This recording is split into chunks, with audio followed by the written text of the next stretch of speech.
Ágætu tilheyrendur.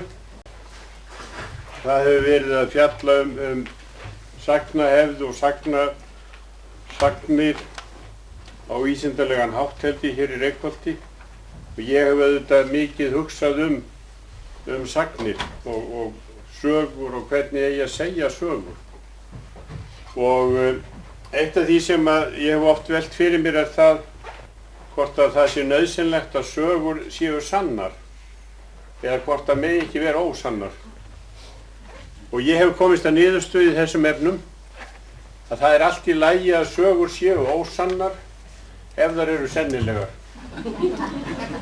Og ég kann sögur sem að sannar þetta.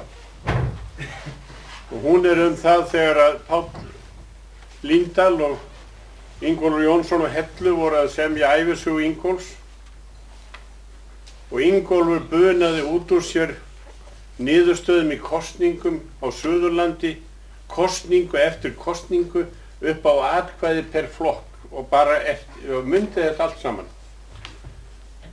Páll hamaðist við að skrifa þetta niður en hann taldi nú rétt að hringja á Hagstofuna og bera þetta saman. Og þetta passaði að mestu leyti. Það var aðeins á 2 stöðum sem að munaði örfáum atkvæðum.